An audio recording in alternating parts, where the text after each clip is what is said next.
I'm John with Tapscott Media Services. Welcome to our first ever podcast series, a podcast series where I discuss the ins and outs of professional audio.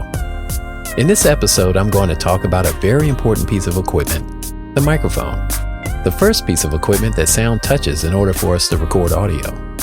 I'll talk about the basic categories of microphones, how to choose the right type of microphone, and some helpful tips and tricks to get the best out of them. So let's get started. Microphones, commonly referred to as mics, are transducers. And just like our ears, transducers convert one form of energy into another. Both microphones and the human ear convert air pressure into voltage, which is later manipulated further down the signal path. Mics perform this conversion using two methods, and these two methods have become the two categories by which mics fall into. The first method, or category, is called the dynamic method, or the dynamic microphone. This method relies on the velocity of air pressure waves that hit the pickup element inside the mic head. The element is hit by the air pressure waves, causing it to move back and forth through the magnetic field of the surrounding magnet. As the element moves, it changes the polarity of the magnetic field, and the byproduct is voltage.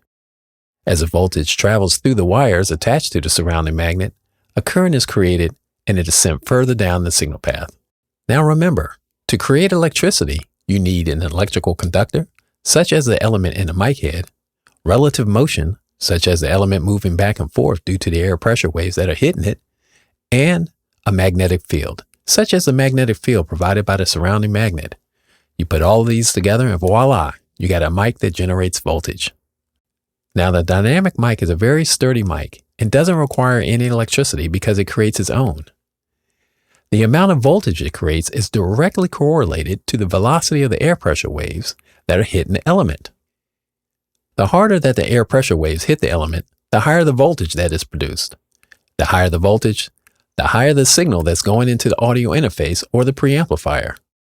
Because the output levels of a dynamic mic are solely dependent on the velocity of the air pressure waves that are hitting the element, quiet sounds that don't produce high pressure waves are harder for dynamic mics to pick up. Now that we know how a dynamic mic works, and the fact that it doesn't pick up quiet sounds easily, dynamic mics are typically used on louder and steady sound sources. Some examples where dynamic mics are preferred are bass drums, snares, electric guitars, trumpets, and loud vocals in a live performance.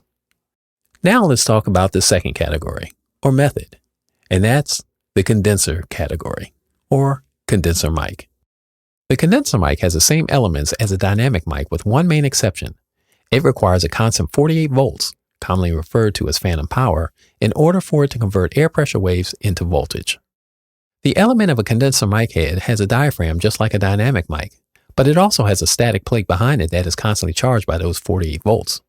As the diaphragm moves back and forth from the air pressure waves hitting it, the distance between the diaphragm and the electrically charged plate changes, and these changes change the capacitance of that plate, which in turn changes the polarity of the current flowing through it.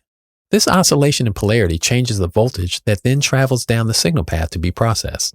The takeaway of all this is that because of the electrically charged backing plate, the condenser mic requires less air pressure velocity to create a signal and is therefore much more sensitive to picking up sound.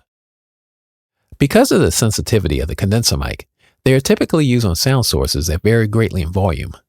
Some examples of these quiet and dynamic sound sources are voices, orchestral instruments, and environmental sounds such as forests and cityscapes.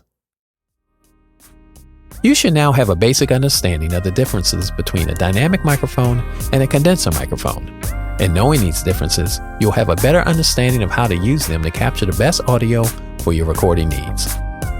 From Tapscott Media Services, thanks for listening.